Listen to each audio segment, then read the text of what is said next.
सबकी डोरी भगवान से क्या छुपा है, सब जानते हैं। भगवान के सामने जाते हम लोग कहते बोले प्रभु ताने माने धाने प्रभु सब कुछ है तेरा स्वामी सब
के पास में आकर भी बोला पिताजी, अब बोले पिताजी से कहूँगा कि चल कर के मार पियो तो ठंडा हो जाएगा। तो सुनने वाले लोग सबने बड़ा गरीब है, मार पीकर काम चलाता है। कहना क्या और बच्चे के सिर पे हाथ रखा, बोली बाप बेटा तुमने तो इतने सुंदर तरीके से कहा कि कोई इस बात को समझ ही नहीं पाया। तो पहले के बालक बड़े बुद्धिमान होते थे, क्यों? वो माँ बाप के साथ भजन भी करते थे, सत्संग भी करते थे, मंदिर भी जाते थे। आजकल तो धीरे धीरे दोनों हाथों से प्रणाम करना भी बंद कर दिया, एक हाथ से प्रणाम कर लेते चरणों में। लेकिन अब तो चरणों में प्रणाम नहीं होता। अब प्रणाम कहाँ होता? बोली अब प्रणाम होता है घुटनों में। पहले चरणों में झुकते थे, अब घुटनों में प्रणाम करते हैं। इसलिए लोगों की बुद्धि बोली महाराज घुटनों में चली गई। प्रेम से बोलो राधे राधे। अब लोग झुकना नहीं चाहते। अरे झुकते तो वही है जिसमें जान होती है, और अकड़ तो मुर्दे की पहचान होती है। जब बाल्टी कुएं में जाती है, खाली बाल्टी, तो कुएं से कुछ न कुछ भर के लाती है। इसलिए जीवन में जब आप दूसरों को सम्मान दोगे तो लौट के सम्मान आपको ही मिलेगा, क्योंकि प्रणाम परिणाम बदल देता है। क्या बदल देता है? परिणाम। इसलिए जीवन में भगवान को भी प्रणाम करिए, यज्ञ नारायण को प्रणाम करिए, संत महात्माओं को प्रणाम करिए, अपने माता पिता, अपने बुजुर्गों को, अपने दादा दादी को,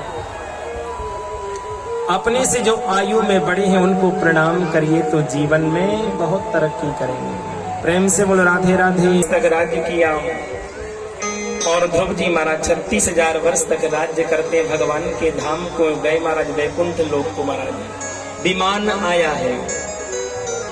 और आज ध्रुव जी की माता को भी विमान लेकर के जा रहा, परमात्मा के धाम को गई।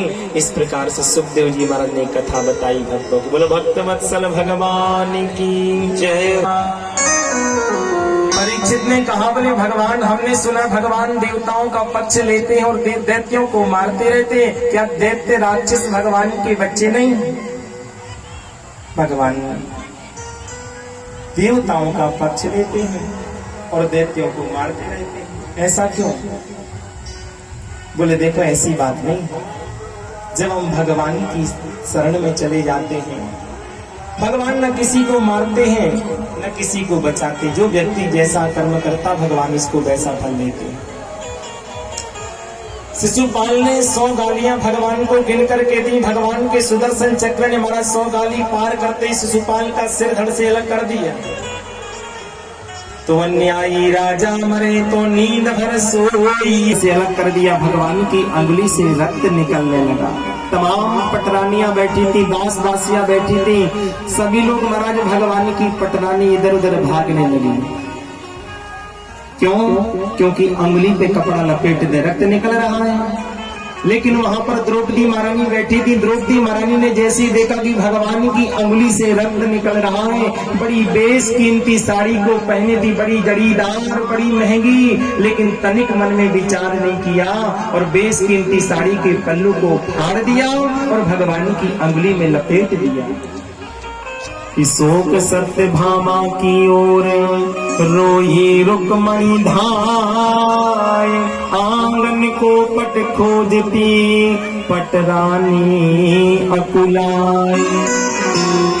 तमाम पटरानियां बैठी थी, मगर भगवान की पत्नियां भी बैठी, जाए भगवान की अंगुली में लपेट दिया। पर द्रौपदी जी वहां पर बैठी थी। द्रौपदी ने तनिक भी विचार नहीं किया और तुरंत महाराज साड़ी के पल्लू को फाड़ दिया और फाड़ के भगवान की अंगुली में लपेट दिया। तब लगी देवी द्रौपदी ने देखे